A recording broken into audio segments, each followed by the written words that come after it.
So today we're diving into Claude, the AI assistant from Anthropic. And look, this is not just another chatbot. This is an AI built on a really core principle that could totally reshape how we interact with technology. Impacting how we work, how we code, and maybe even how we think. Let's get into what makes it so different. I mean, just think about it for a second. What if an AI didn't just learn from all the messy, often contradictory human examples of right and wrong?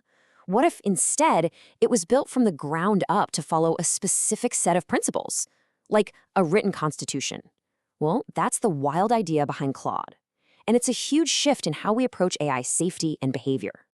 So, how in the world do you actually give an AI a constitution? It's definitely not about just cramming it with more data. No, it requires a completely different training philosophy, something Anthropic calls constitutional AI. Okay, so the main event here is constitutional AI. This is Anthropic's whole approach to making Claude helpful and harmless by literally baking in a set of principles right from the start. You can think of it like a rulebook for how the AI should behave, and it draws from really foundational ideas, like the UN's Universal Declaration of Human Rights. This all happens in two main phases. First up, in the supervised phase, the AI generates a response, and then, get this, it critiques its own answer based on the Constitution, and then it revises it. It's basically learning through self-correction. Then you've got the reinforcement phase, where a second AI acts as a judge, giving feedback to fine-tune Claude even more. So the really wild takeaway here is that most of the training feedback comes from another AI, all guided by that initial human-written constitution. So because of this whole unique constitutional foundation, Claude has been able to evolve way beyond a simple chatbot. It's helped trigger what a lot of people are calling the agentic shift, basically a move from being a passive tool to being an active collaborator. And the pace of this evolution has been absolutely staggering.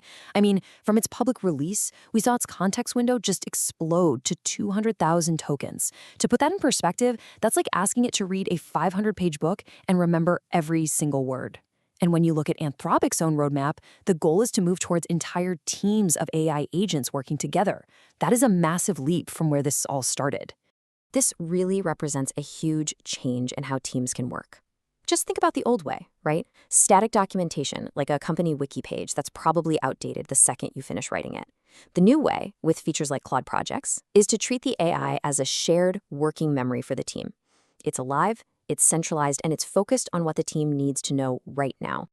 And with tools like Claude Projects, teams get this persistent, shared context. You can give it custom instructions for tone, you can control who has access, and you get automatic summaries.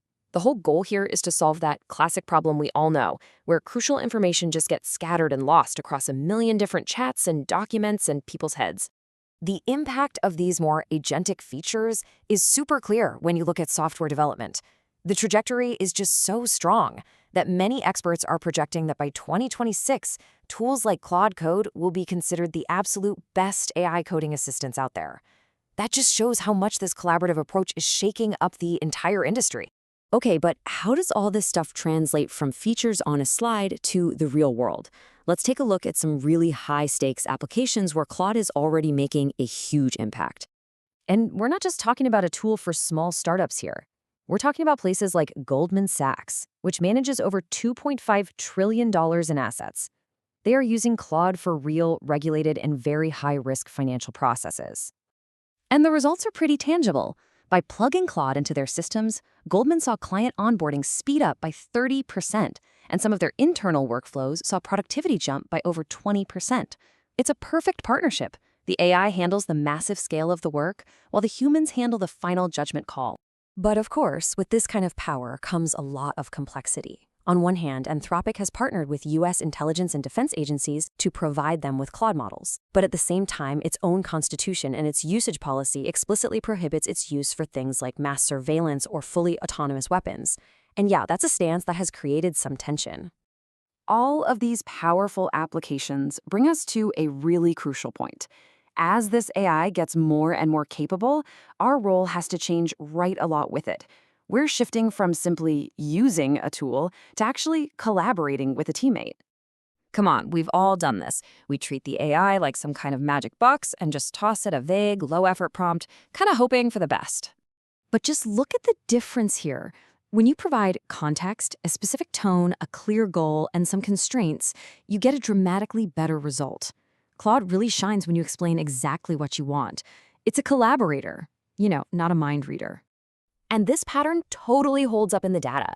Anthropic's own research found that while developers use AI in about 60% of their work, they only fully delegate about 20% of their tasks to it. This tells us something huge. AI isn't replacing people, it's becoming this constant collaborator that still needs our supervision and our judgment. Which really leaves us with one final big question.